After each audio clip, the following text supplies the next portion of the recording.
And now it is a true pleasure to introduce our featured speaker for today's event, Juan de Ana.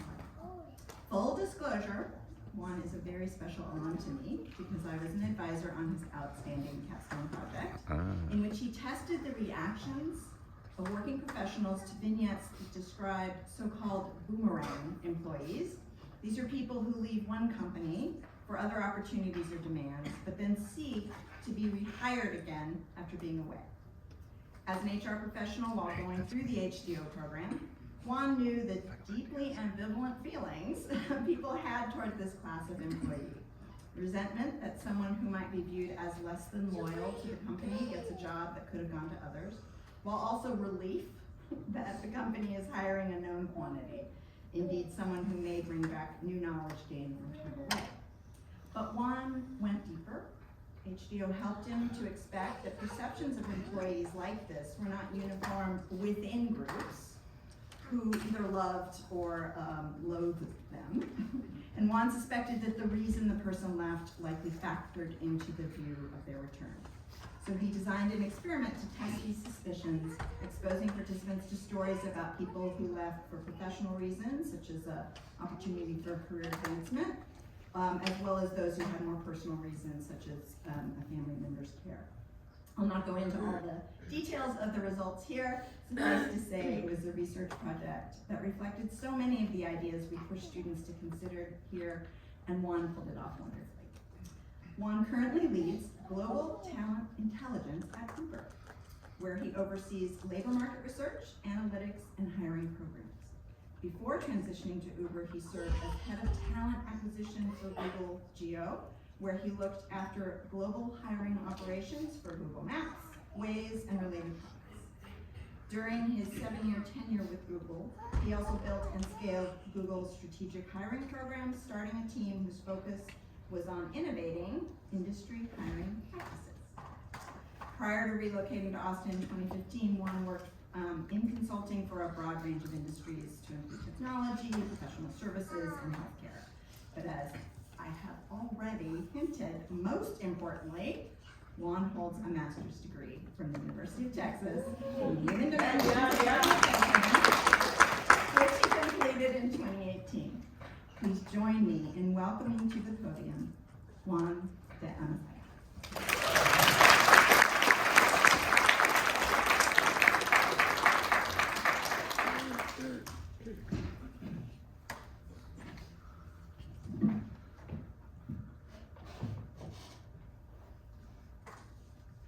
That guy setting up his iPad, obviously.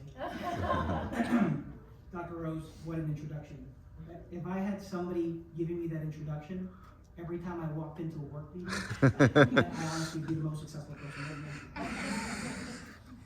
Good afternoon, everyone, and thanks for the introduction. As I mentioned, Dr. Rose. Since I've been introduced, I'm going to jump into a few words of gratitude. First, obviously, thank you, Dr. Rose, for allowing me the privilege to come speak here today. And thanks to all of you for receiving me with open arms, and just such a great welcome for everybody here. Big thanks to the faculty that are with us today, to the alumni, and equally important, to my members of the board back there, who make HDO the special program that it is. Most importantly though, to the friends and families that are here with us today, there's an old saying which I love, and it goes something like this. If you want to go fast, you should go alone, but if you want to go far, you need to go together. And from what I remember about my journey in HDO, is that this is a long journey. You gotta travel far. And just by nature of all of you being here today in support of these graduates, I know that whether it be in big ways or small, that you've been with them at every step of the way. So give yourselves another round of applause.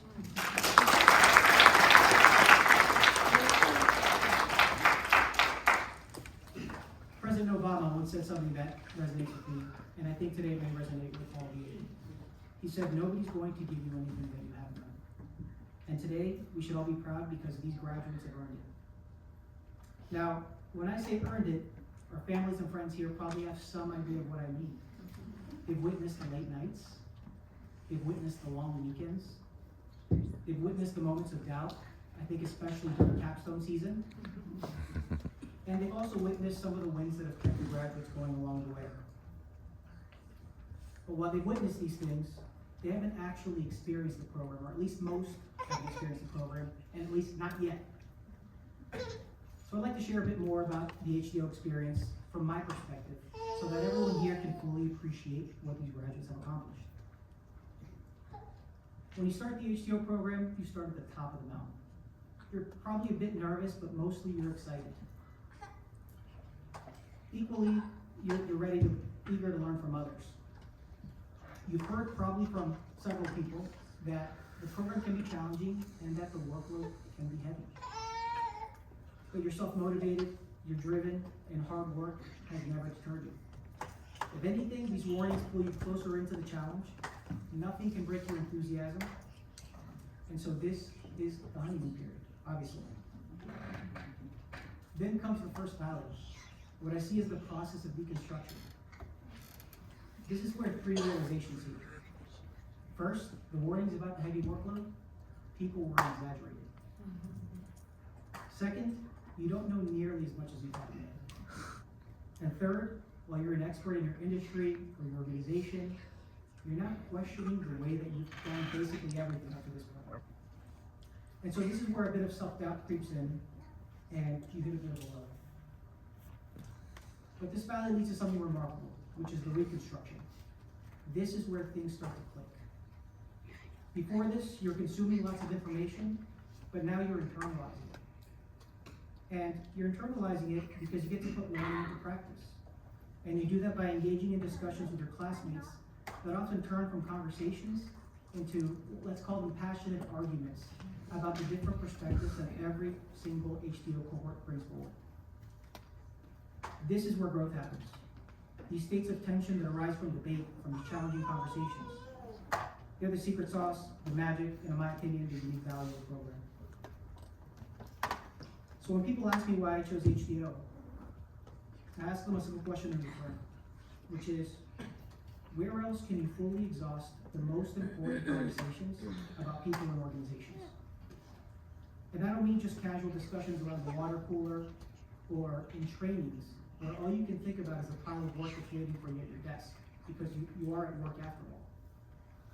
But actual deep dives into the very essence of how people work, lead, and succeed together. And I usually get a blank stare, right? Because the answer is probably nowhere else, and probably not in your place of work, if we're being honest. So that's why I chose HDO. Learning and growing is the primary objective here. And here's one more thing. Because I've spent my entire career in tech, I feel somewhat qualified to share this with everyone here. The world of work is transforming quite quickly. And it's becoming more digitized and more automated. I think everyone is experiencing this to some degree, with AI especially. So understanding this human aspect of organizations is precisely what will differentiate these graduates as they go forward in their careers. And graduates, you should take full advantage of that. Now, well, we don't have the luxury of growing and learning in HDO forever, because we have to graduate at some point after all. And for you graduates, I know that it may be bittersweet, but I also know that you're probably ready to move on to the next stage of your life, because I've been there. As you transition out of the program, I'm going to share a philosophy, a way to approach work that has been extremely helpful in my career. And that philosophy is improving an organization while benefiting your career and doing it in a way that serves people. Those things aren't in conflict with one another. If anything, they're mutually reinforcing.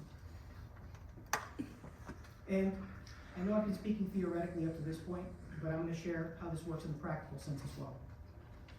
Take my capstone research, for example. The findings from my research uncovered the major gaps in the Google interview process. And Google's where I was working at the time. That research then became the catalyst for changes which impacted how thousands of people are hired into the company every single year. And I got to lead that project. And all of this was from a concept that was born right here in HDO. Prior to this project kicking off, I'd never managed anything of this magnitude. And there were certainly lots of things that I didn't know how to do.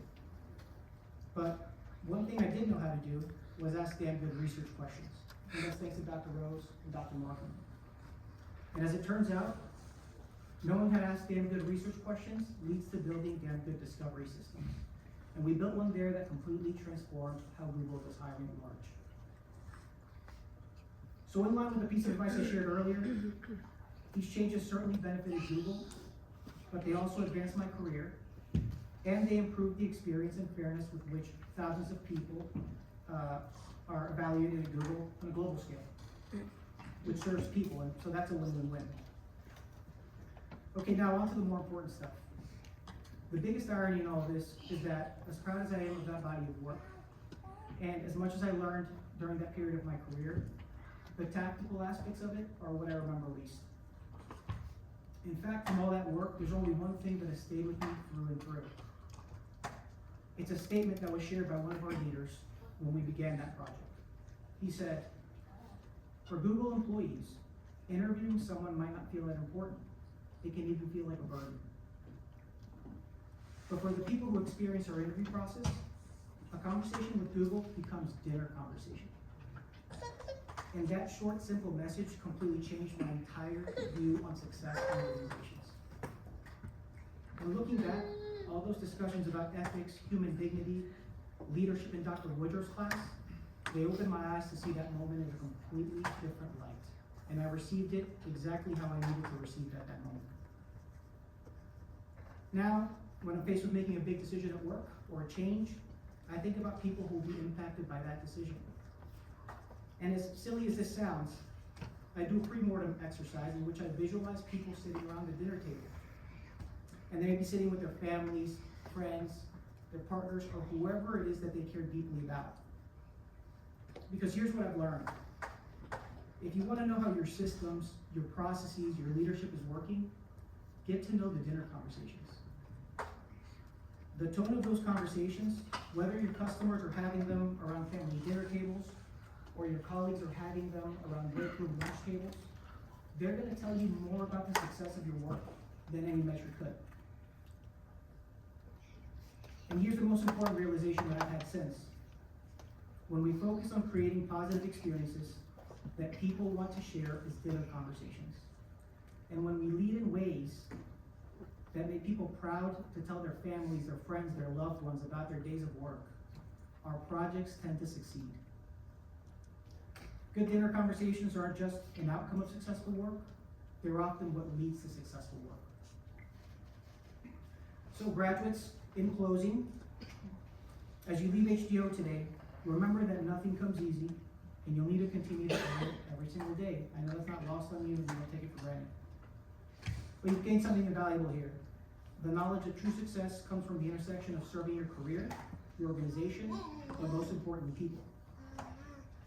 You also understand that in the end, your legacy probably won't be defined solely by what you achieve, but how you achieve it, and most importantly, by what stories are shared about you and your work around the dinner table. With that, congratulations, class of 2024. Now go make your mark and make us proud.